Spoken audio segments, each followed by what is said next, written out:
Liberty back up by 11.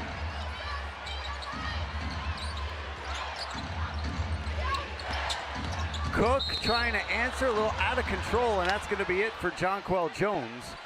That's her 6th.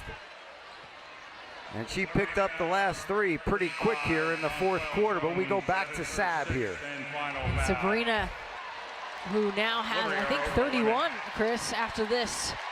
Just having herself a night. That, to me, is the dagger shot, put them over the hump. Up 11 here. 31 points, 6 of 11 from 3. 7 assists. Season high in points, season high in 3-pointers made, and that is the 4th 30-point game the Liberty have had this season. Jonquel Jones had the 34 against the Aces. We talked about that earlier. Brianna Stewart did it twice, and now that woman right there, Sabrina Ionescu, with 31 here tonight, helping to pace this Liberty team along with Jonquel Jones. They've been absolutely phenomenal.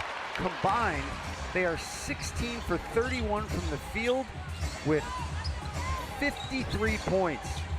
What a job by those two. Brianna Stewart with 15. Let's say 17. Nice, how about that? Stewie with a great little fake and then to the lane, right into space. Moving well without the basketball. You just sense too, Chris, the chemistry between those 3, the big 3 on this team. It's just gotten so much better. Phoebus just 1 for 7 from the field, 1 of 5 from 3. But how about this? 9 rebounds, 5 assists, and you know what doesn't show up in the box score? Hustle plays like the one right there, going after that 50-50 ball with Cook. Yeah, those are plays that you just remember post-game. You watch that in film. Those are the little things those are the toughness plays that Sandy Brondello wanted to see here today. Didn't see as many of them against Phoenix, but that's Liberty basketball. And that's what she had to see here tonight with the team shorthanded. They just have 8 players dressed and ready to go tonight. Benijah Laney Hamilton with a knee injury. She's day-to-day. Did have a little bit of swelling. So we'll see if she plays Saturday or Sunday. Remember, Saturday it's against the Sparks once again here at Barclays Center. And then Sunday, the Liberty go down to Atlanta to face the Dream before defending their Commissioner Cup championship against the Lynx on Tuesday.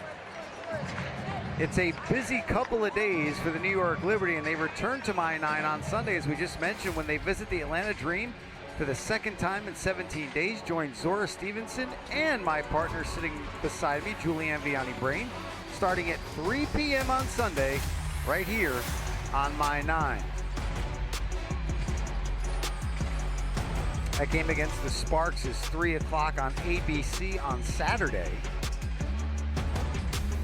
And if this score holds with under a half a minute left, the Liberty will move to 13-3, so they'll get a half game above the Lynx, who have the head-to-head right now with the Liberty.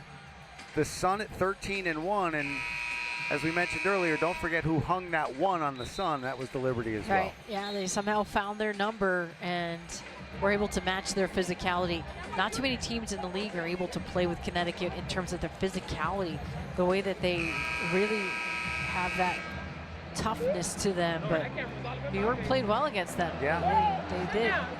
They beat the Aces. New York's beaten some really good teams here. Brianna Jones, Alyssa Thomas, DeWanna Bonner. I mean, that front line is extremely formidable. And that's what LA had to contend with on Tuesday before bussing it down here to take on the Liberty at Barclays. That tends to be the pattern for teams too. Connecticut and New York swing, especially coming from the West Coast. And that 2-step, as you said, is never easy. Stephanie White doing a tremendous job with the Sun this year. Yeah, she's been doing that since she's been there. She's really. Dojkic, does she have another one? She does!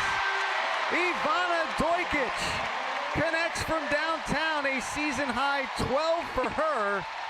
And that's going to do it from Barclays Center. The Liberty outlast the Sparks 93-80, a hard-fought win for a shorthanded team for Sandy Brondello.